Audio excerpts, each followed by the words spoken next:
आज Doubtnut app download करें। Doubtnut पर अपने सभी गणित, रसायन विज्ञान, भौतिक विज्ञान और जीव विज्ञान के डाउट्स का करो सफाया। बस प्रश्न की फोटो खींचो, एक ही प्रश्न को क्रॉप करो और तुरंत वीडियो सोल्यूशन पाओ। अभी डाउनलोड करें। तो यहाँ पर प्रश्न दिया गया है, निम्नलिखित पर संक्षिप्त टिप्पणी कीजिए। तो जो पहला है हमारा एल्किल मूलक, फिर बहुलकीकरण, ठीक है, बहुलकीकरण, उसका प्रतिस्थापन अभिक्रियाएं तथा ओजोनीकरण। तो इन सभी के बारे में हमें संक्षिप्त में बात करनी है। सबसे पहले बात करते हैं एल्किल मूलक के बारे में कि क्या होता है एल्किल मूलक। ठीक है, तो पहला जो क्वेश्चन है हमें एल्किल मूलक के बारे में बात करनी है। एल्किल मूलक, ठीक है, तो क्या होता है एल्किल मूलक, हमें यह समझना है। ठीक है, एल्किल मूलक को और क्या कहते हैं, तो एल्किल मूलक को कहते हैं एल्किल रेडिकल। तो यह हमें कैसे प्राप्त होता है इसके बारे में बात करते हैं। ठीक है, तो लिख देता हूं यहां पर कि जब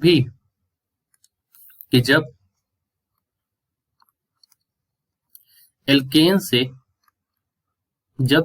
से एक हाइड्रोजन निकाल लेते हैं, एक हाइड्रोजन कम कर देते हैं या निकाल लेते हैं, जब एल्केन से एक हाइड्रोजन कम कर देते हैं तो क्या बनता है हमारा, तो हमारा कौन सा बनता है, एल्किल बनता है। ठीक है, तो हमारा एल्काइल बनता है। ठीक है, तो हमारा एल्काइल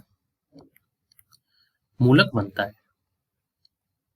ठीक है, अब इसको कैसे दिखाएंगे, तो इसको मैं एक एग्जांपल के थ्रू दिखाता हूं आपको। जैसे मान लीजिए, पहले तो बेसिक फॉर्मूला जान लीजिए। एल्केन का बेसिक फॉर्मूला क्या होता है, तो इसका बेसिक फॉर्मूला होता है CnH2n+2। अब मान लीजिए इसमें से आपने एक हाइड्रोजन को हटा दिया तो फॉर्मूला बन गया CnH2n+1। तो ये हमारा क्या था, ये हमारा बेसिकली था यहाँ पर एल्केन। इससे हमने क्या किया, इससे हमने एक हाइड्रोजन को निकाल दिया बाहर, तो हमारा जो फॉर्मूला बना वो बन गया अब एल्काइल बन गया। फॉर्मूले के तौर पर भी क्या बन गया, एल्काइल बन गया। ठीक है, तो एक एग्जांपल देखिए यहाँ पर, इससे अगर उदाहरण के तौर पर लिखना चाहें तो मान लीजिए यहाँ पर क्या था, यहाँ पर मीथेन था, CH4 मीथेन था, और मीथेन से आपने क्या किया, एक हाइड्रोजन को निकाल लिया तो ये बन गया CH3। इसको क्या बोलते हैं, मिथाइल। क्या बन गया, ये मिथाइल, और ये क्या था, मीथेन। तो ये हमारा होता है, ये मिथाइल जो है, और ये जो हमारा, ये हमारे एल्काइल रेडिकल है। ठीक है, आगे बात करते हैं अपने दूसरे बिंदु पर, जो जिसमें कि हमें बात करनी है बहुलकीकरण के बारे में। क्या होता है बहुलकीकरण। ठीक है, तो दूसरी जो प्रश्न पूछा गया है वो पूछा गया है यहाँ पर बहुलकीकरण के बारे में। तो बहुलकीकरण का मतलब होता है पॉलीमराइजेशन। बहुलकीकरण का मतलब होता है पॉलीमराइजेशन। ठीक है, तो सबसे पहले जानते हैं कि क्या होता है पॉलीमराइजेशन। ठीक है, तो पॉलीमराइजेशन को जानने के लिए सबसे इंपॉर्टेंट चीज है कि ये कैसे होता है। ठीक है, ठीक है, पॉलीमराइजेशन के जानने के लिए सबसे इंपॉर्टेंट चीज हमें पता होना चाहिए कि पॉलीमराइजेशन कैसे होता है। ठीक है, या बहुलकीकरण कैसे होता है। तो देखिए क्या होता है, इसका मैं डेफिनेशन लिख देता हूं कि कैसे इसको प्राप्त करते हैं।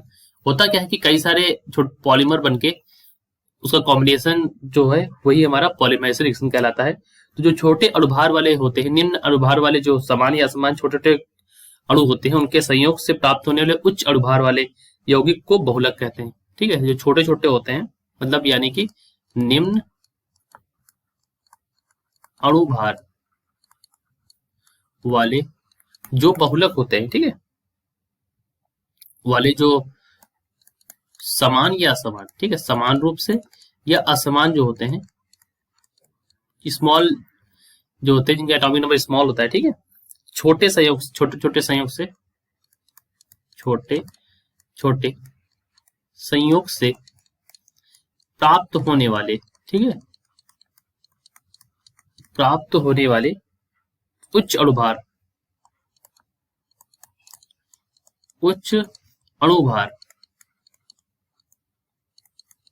को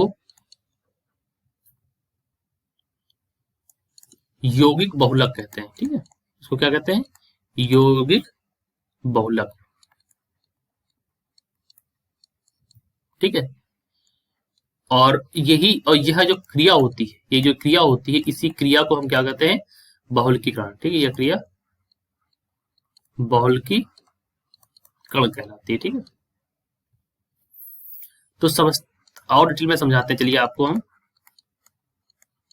देखिए यहाँ पर क्या होता है कि जो भी छोटे छोटे होते हैं, जो भी स्मॉल एटॉमिक नंबर के जो भी होते हैं, और वो जब कई सारी रिएक्शंस करके तो यहाँ पर बनाते हैं, तो मतलब उच्च अणुभार वाले जो बनाते हैं उसी को हम यौगिक बहुलक कहते हैं। एग्जाम्पल के तौर पर मैं समझाता हूँ यहाँ पर, जैसे मान लीजिए पॉलीथीन का बनना, पॉलीथीन, पॉलीथीन शब्द का मतलब आप जानते हैं, यहाँ पर लिखा हुआ है पॉलीइथीन। कई सारे इथीन जब एक साथ मिल जाए तो ये हमारा क्या बन गया है, पॉलीथीन। मतलब एक कई सारे एन इथीन जब मिला देंगे तो ये हमारा क्या बन जाएगा, पॉलीथीन। मतलब कई सारे इथीन जब मिलकर बनते हैं तो ये हमारे पॉलीथीन बनते हैं। दूसरा इसका एग्जाम्पल मैं यहाँ पर ले देता हूँ।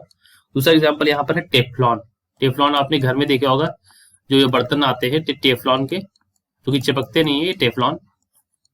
दूसरा उदाहरण है पॉलीविनाइल क्लोराइड, मतलब पीवीसी पाइप्स जो होते हैं, पॉलीविनाइल क्लोराइड होते हैं जिनसे कि खिलौने बनते हैं। ये भी हमारा एक उदाहरण है बहुलकीकरण रिएक्शन का, ठीक है, पॉलीमराइजेशन रिएक्शन का, ठीक है। अब हमारा प्रश्न नंबर 3 जो कहता है उस पर बात करते हैं, ठीक है। तो थर्ड में कहता है, थर्ड जो प्रश्न है वह है सब्स्टिट्यूशन रिएक्शन, मतलब कि यहाँ पर लिख रखा है, ठीक है, मैं दिखाता हूं आपको। यहाँ पर क्वेश्चन नंबर थर्ड में जो कोई प्रश्न दे रखा है वो दे रखा प्रतिस्थापन अभिक्रिया, ठीक है। प्रतिस्थापन अभिक्रियाओं के बारे में हम बात करते हैं। तो नंबर 3 है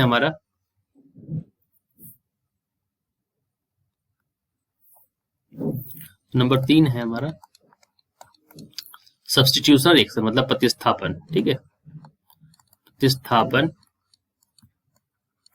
अभिक्रियाएं, ठीक है, इनके बारे में बात करते हैं। देखिए प्रतिस्थापन अभिक्रिया मतलब होता है सब्स्टिट्यूशन रिएक्शन। सब्स्टिट्यूशन रिएक्शन, इसके बारे में जानते हैं क्या होती है सब्स्टिट्यूशन रिएक्शन।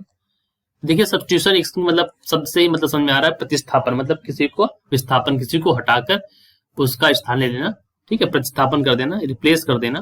मतलब जैसे मान लीजिए ROH है यहाँ पर, ठीक है, और इसका अगर पोटेशियम क्लोराइड से रिएक्शन कराएं तो ये क्या होता है, ये ब्रेक हो आता है, ठीक है। ये K+, Cl-, ये OH-, ये R+ के फॉर्म में ऐसे ब्रेक होते हैं।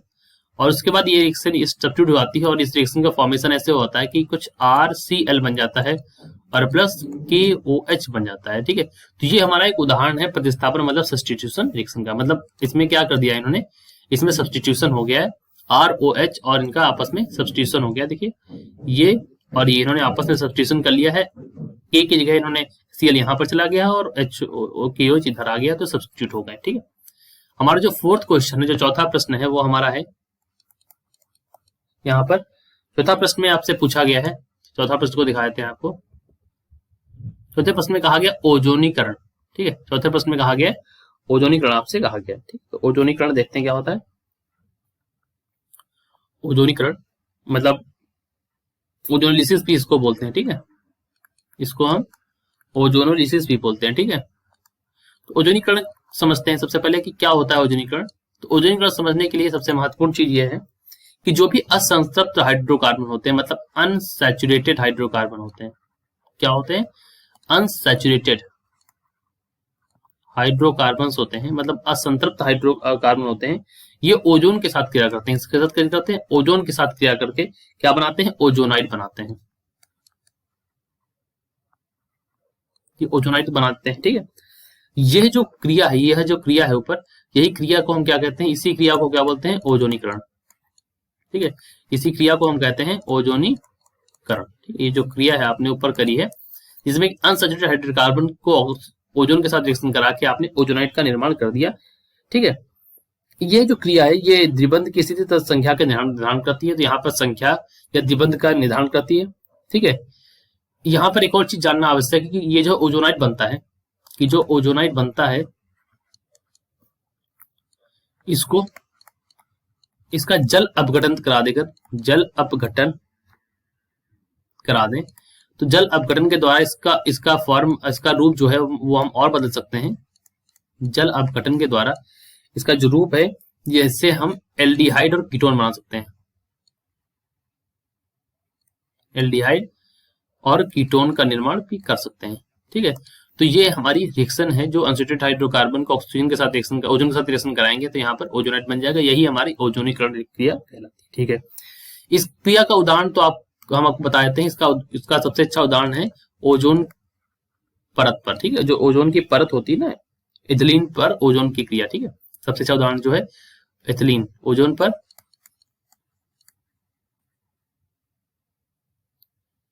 इथिलीन की क्रिया, ठीक है, इसका सबसे अच्छा उदाहरण है। ठीक, तो ये हमारे 4 प्रश्न थे। चारों प्रश्न को एक बार और देख लेते हैं यहाँ से, उदाहरण मैं रिपीट कर देता हूँ एक बार।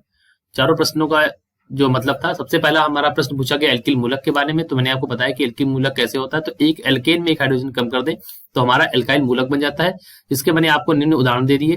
उसके बाद फिर आता है बहुलकीकरण के बारे में। तो बहुलकीकरण में हमने आपको बताया कि निम्न अणुभार वाले जो समान असमान छोटे छोटे संयोग से प्राप्त होने वाले उच्च अणुभार की को बहुल यौगिक बहुलक कहते हैं, और यह क्रिया जो होती है, इसी क्रिया को हम क्या बोलते हैं, बहुलकीकरण कहते हैं। ठीक है, फिर प्रतिस्थापन अभिक्रियाएं के बारे में हमने आपको समझाया। तो यहाँ पर सब्स्टिट्यूशन रिएक्शन के बारे में हमने आपको समझाया कि यहाँ पर सब्स्टिट्यूट कर दिया गया है, दूसरे को रिप्लेस कर दिया गया, दूसरे ने इसका स्थान ले लिया है। ठीक है, तो ये हमारा प्रतिस्थापन अभिक्रियाओं के बारे में मैंने आपको यहाँ पर समझा दिया। आगे यहाँ पर आता है ओजोनीकरण के बारे में। तो हमने आपको बताया कि ओजोनीकरण क्या प्रोसेस है। तो आपने देखा अनसैचुरेटेड हाइड्रोकार्बन जो था उसको ऑक्सीजन के साथ रिएक्शन करा के ओजोनाइड का निर्माण हमने कर दिया। ठीक है, इससे उसके बाद हमने बताया कि कहाँ होती है रिएक्शन, तो ओजोन पर। इनकी क्रिया जो है ये उसके रिएक्शन का हिस्सा है। आशा करता हूँ आपको समझ आया होगा। धन्यवाद। कक्षा 6वीं से 12वीं से लेकर नीट, IIT, JEE वो एडवांस के लेवल तक 1 करोड़ से ज्यादा छात्रों का भरोसा। आज ही डाउनलोड करें डाउटनेट ऐप या व्हाट्सएप करें अपने सारे डाउट्स 8400 400 400 पर।